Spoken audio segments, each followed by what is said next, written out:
focus on metrology and measurement science around these large language models.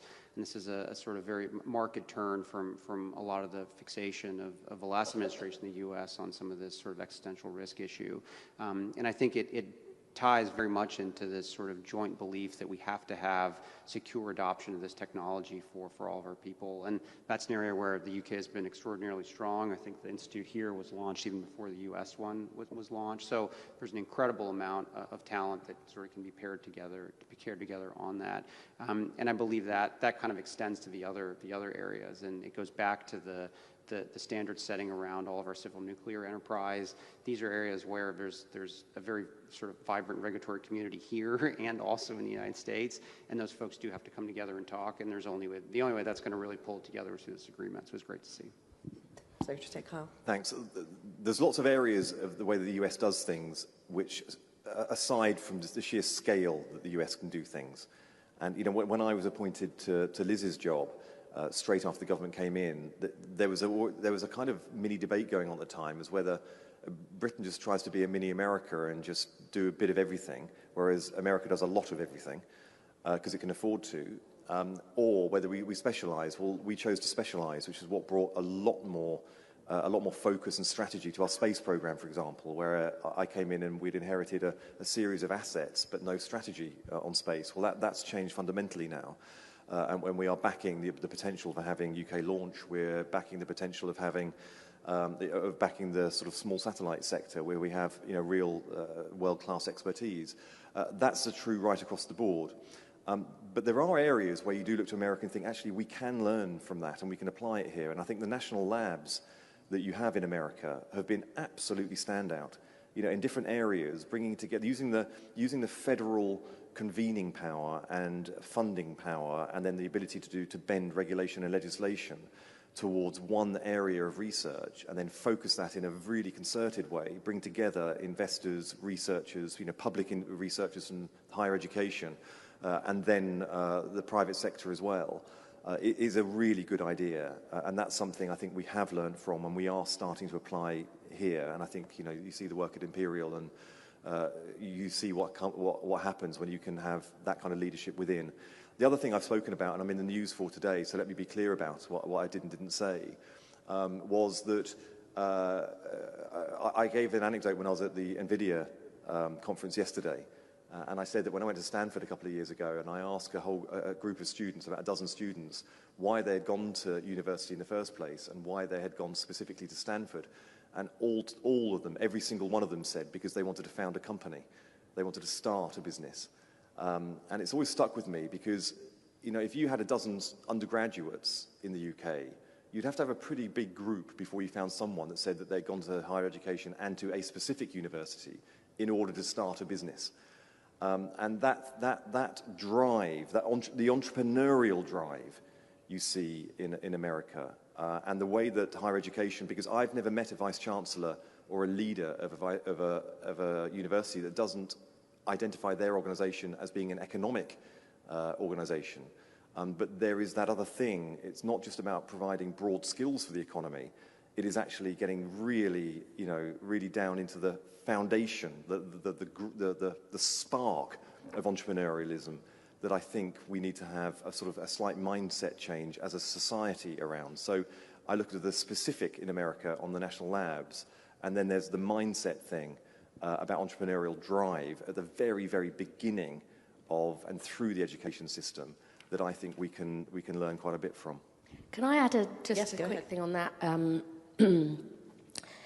We do, from what I understand so far, I'm new in the job and there's much more I need to learn. But I think we do have, for all that Peter has said there, we have incredible startups here. We need to then scale them up. And I am very interested in what more we can do to back brilliant British companies to expand and thrive. Now, nationally, we're doing that through our British Business Bank, the National Wealth Fund. I mentioned in my answer to the first question the changes we're putting through Parliament now to see what more we can do to get our large pension funds investing in UK companies. But that is really, really important. So we grow those companies, we keep that talent. We want investment from the US, and that's what we got in this tech partnership, over £30 billion, but we need to do more to support those startups to scale ups, and that is something I think we need to focus on. Just very quickly, sorry, the other bit of your question about where we go from here per se, there are some negotiations that are so dysfunctional, challenging and difficult to get across the line that when you get to the line you kind of run off in different directions and never want to see each other again. I hope you can tell from the way that we're talking here, and it was predominantly from the sort of the elected side, the political side. It was Michael and I that was leading the conversations here.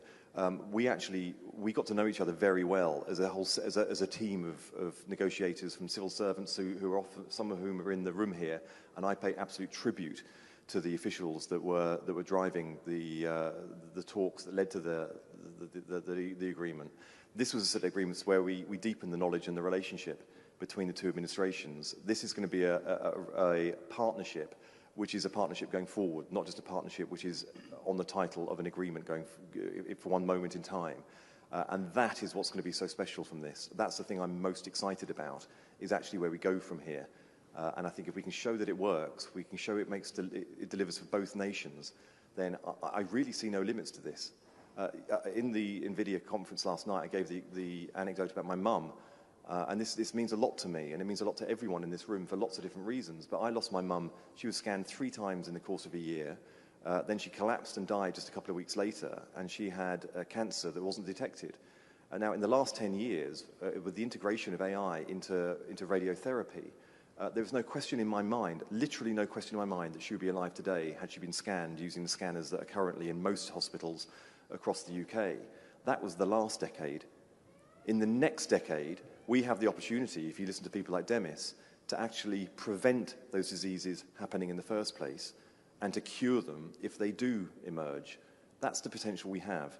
The potential for that becoming a reality has just come a lot closer because of the partnership that we have designed between two nations. And to be part of that, and to be in a room for the people who actually were in the front line of doing the research and benefiting from this, is just the most amazing thing to be part of.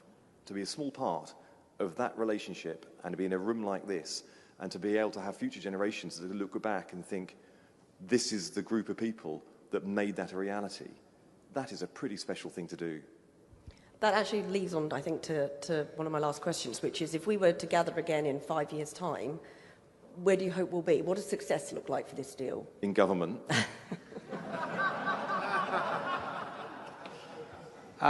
To me, I think if you kind of just go through the 3 sections, there's some pretty obvious things that we need to do. On the AI front, I hope that we can continue to make sort of novel discoveries and breakthroughs in important life sciences that will make huge impacts to all of our people. I think new integrated research programs between our AI institutes are going to be really important on the AI front. Harmonization of some of our innovative sort of regulatory sort of apparatus around artificial intelligence is critically important. On civil nuclear, it would be amazing to see SMRs deployed and actually powering homes here in the UK and the United States. And on quantum, to actually have a research security program that rises to the occasion of how important that technology is for the world. So those would kind of be what I would hope to see in a few years. So just say, Kendall. I mean, it would be, more world-leading breakthroughs, more world-leading British companies, and more incredible ecosystems like you have here in other parts of the country. Everything they said, and I want everyone to be excited about technology and AI. I want everybody to feel, every person in every part of the country, to feel the benefits of AI. I want people to feel the benefits in their health. I want people to feel the benefits in their pocket. And I want people to feel an excitement and an optimism about the future as a result of the way that AI is developing and the way that AI is being deployed in their benefit.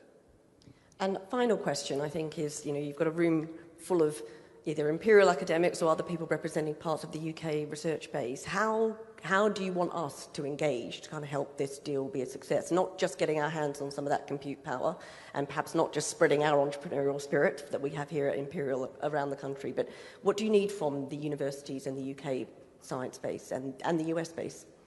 Well, what I'd really like is a new technology where I download everything in your heads into my head so I know exactly what to do. But I would say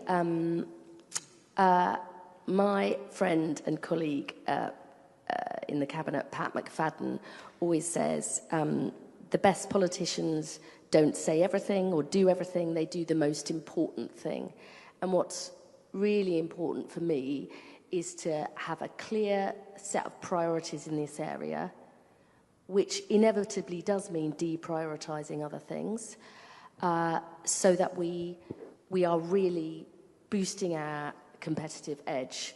And I don't believe governments should do everything, you know, but they need to know exactly what it is you need to have backing for. So that is the discussion I would like. I really do want to come back and properly talk to you, because we won't be able to do our job unless we know what you believe will help you be the best you can, and what role specifically is in that for government. Because sometimes governments can get involved in lots of different things that isn't where we really need to focus, and that's the help that you would be able to give me. So you should say, Carl? I think that it's really hard for me to sit here and tell academics and researchers and outstanding innovators what to do. But it's my hope that you spend more time focused on discovery and less time filling forms out and worrying about where the next load of funding is going to come from in many of the areas. You know, Liz is rolling out 10-year funding, and we're trying to find ways of making that as effective as possible to give you the security that you need. But everything that I want you to do is as a result of the partnership that will come between the government and you as public sector funded research at its very, very most conceptual and the highest level. These interactions are really important for us. We do listen and learn. The last person when I was here, sitting in Michael's seat, was President Macron.